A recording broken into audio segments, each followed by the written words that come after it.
There's been about 2 farm attacks every day and 2 farm murders every week in South Africa. These attacks have worsened. For example, in 2007, there was a 25% increase in these attacks, and then the South African government responded saying, we're not going to release any more statistics about this.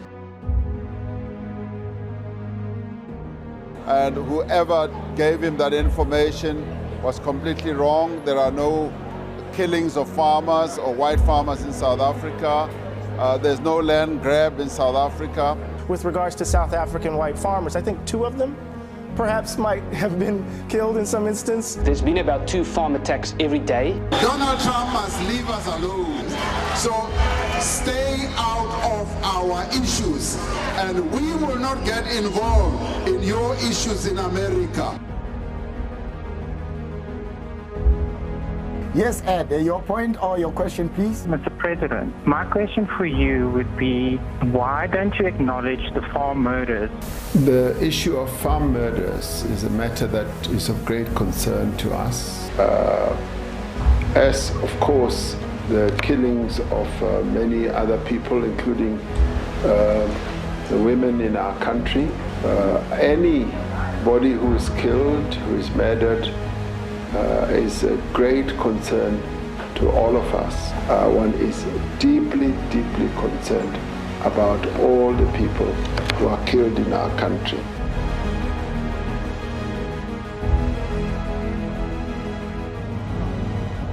One is deeply, deeply concerned about all the people who are killed in our country. Is it acceptable? Mr. Minister, could you please give me a nod? Is it or isn't it? Minister Cred lost his cool. Who are you? Uba, you even said I must use my head either to nod or to refuse. That's arrogance. What is your strategy as police to deal with these farm murders? We know there's been an increase, in fact, over the years. Well, I'm not very sure that has been the increase over the years.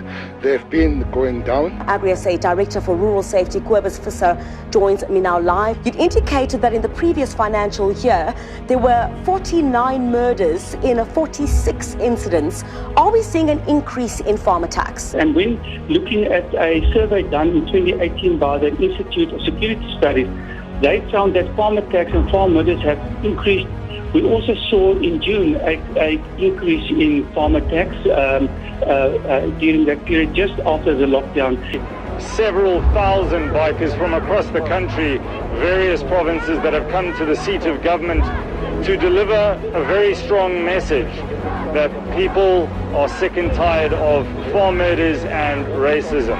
You know, in biking world, black or white doesn't matter. We are one people of God. There's Indians here, there's coloreds here, there's blacks here. Because we decided we're going to take a stand. We are biker brothers, we stand together, we don't see race. Well, just hours after a nationwide protest against farm murders on Saturday, there's been a double homicide on a farm in KwaZulu-Natal. Glen and Vida Rafferty were gunned down. I think people underestimate the ripple effect that farm attacks have on the community, not only that live on the farm, but that surrounds the farm. My opinion is not just random murders. Farmers are killed and nothing taken. How do you explain that? Can you explain that to me, Mr. President? This comes from the top. It's not random murders. People are being sent to kill our farmers. That is wrong. People need to stop it. You need to stop it.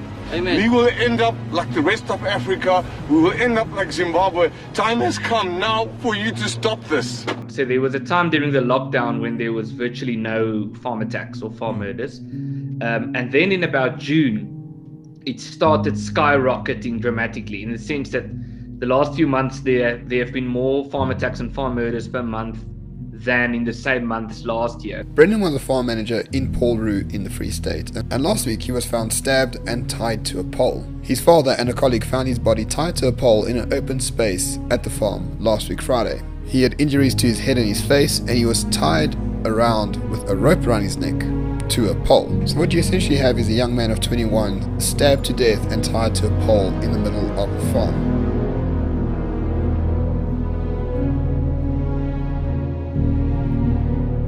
Well, there were many people here today who came from various parts of the country, Pretoria, Bloemfontein, Cape Town even, and many other parts. And the people on the one hand expressed their solidarity with the family and with the community, and they expressed their concern and their sorrow. But there was also a message of anger and frustration with what is happening in this country. Anger about the reality of farm murders.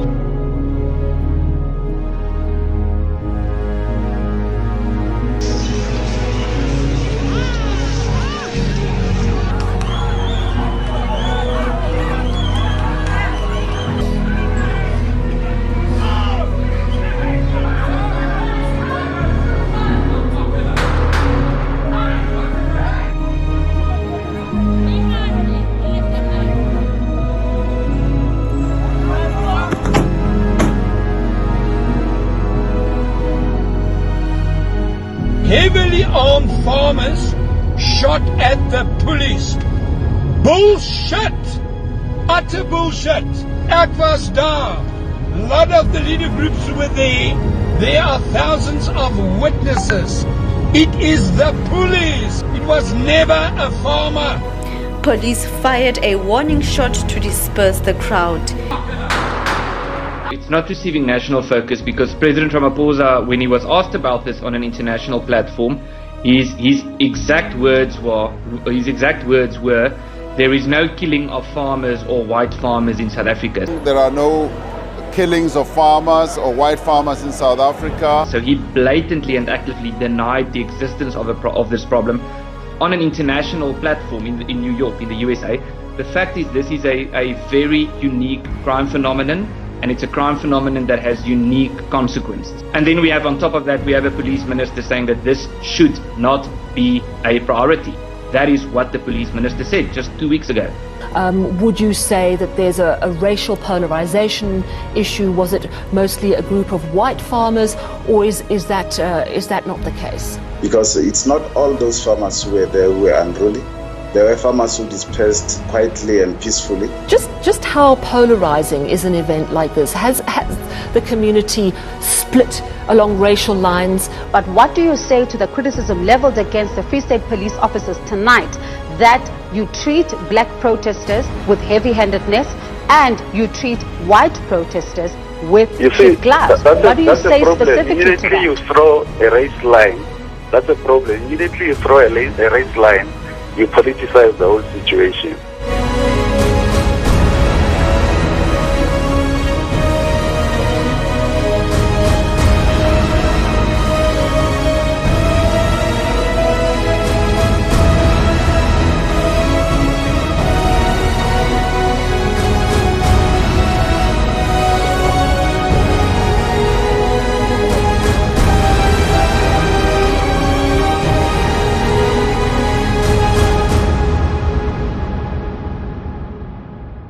We must recognize that this is the type of thing that we hope won't happen again in future, but it probably will if we have an escalating farm murder crisis combined with a state president who on an international platform denies the existence of the problem, and a police minister who very recently said that the police believes that this should not be treated as a priority. I think these two things are a very dangerous combination.